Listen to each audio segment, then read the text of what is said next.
Psaume 137. De tout mon cœur, Seigneur, je te rends grâce. Tu as entendu les paroles de ma bouche. Je te chante en présence des anges.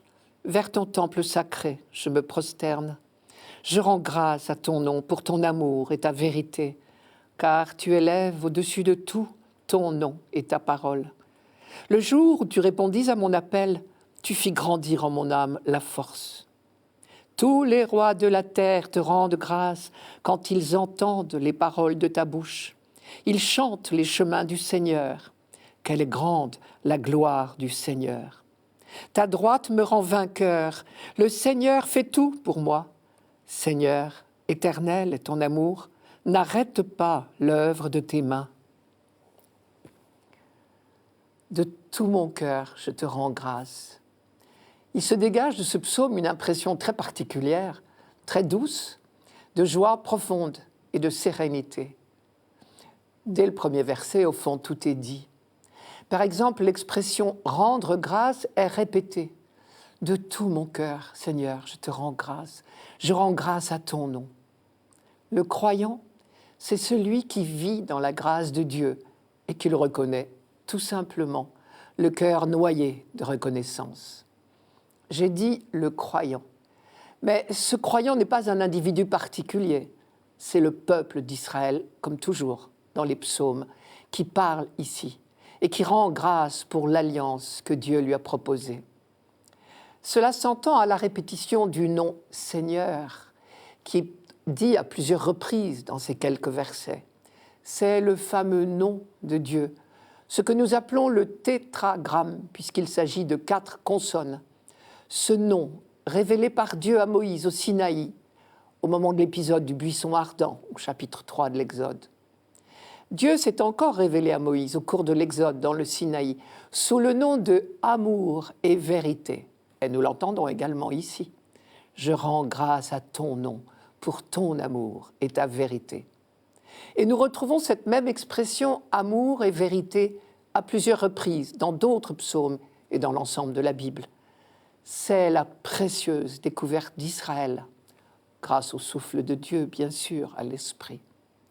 On peut la lire au chapitre 34 de l'Exode, je cite « Je suis le Seigneur, Dieu miséricordieux et bienveillant, lent à la colère, plein d'amour et de vérité. » Et ce n'est pas un hasard si cette révélation de la tendresse de Dieu est intervenue juste après l'épisode du veau d'or, c'est-à-dire une infidélité caractérisée du peuple. Car c'est précisément à l'occasion de ces infidélités répétées que le peuple d'Israël a fait l'expérience de l'inépuisable miséricorde de Dieu. Et c'est cette fidélité de Dieu que l'on chante inlassablement au temple de Jérusalem. Vers ton temple sacré, je me prosterne. Le décor ici est le même que dans le récit de la vocation d'Isaïe que nous avons lu en première lecture. Et le psaume continue.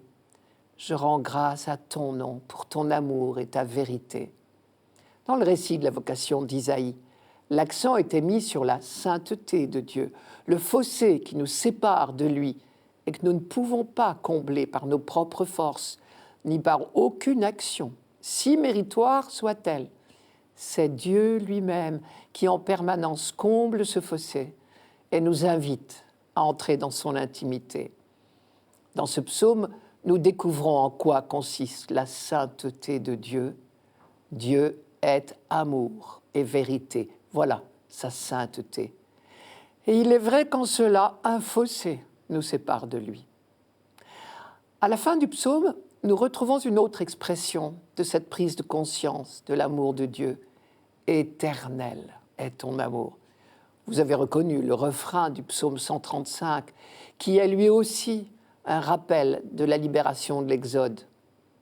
L'allusion à la droite de Dieu, traduisez sa main, dans le verset « Ta droite me rend vainqueur », est encore un autre rappel de l'Exode. Car selon l'expression consacrée, Dieu nous a libérés par sa main forte et son bras étendu. Cette alliance du Sinaï a fait d'Israël le bénéficiaire de la révélation, le confident de Dieu. Et c'est ce qui vient d'être exprimé de plusieurs manières. Mais Israël a découvert également que ce n'est pas le tout d'être le confident de Dieu. Désormais, il doit en être le prophète, c'est-à-dire qu'il a la charge, la responsabilité de proclamer l'amour et la vérité de Dieu à l'ensemble de l'humanité. Et c'est le sens du verset « Tous les rois de la terre te rendent grâce ». À dire vrai, c'est pour le moins une anticipation. Tous les rois de la terre ne sont pas encore convertis, ni au temps de David, ni au temps de l'écriture de ce psaume, ni même à la fin de l'Ancien Testament, et pas encore non plus aujourd'hui, loin de là. Mais cette anticipation, on y tient. Elle est un rappel du double aspect de la vocation d'Israël dont je viens de parler.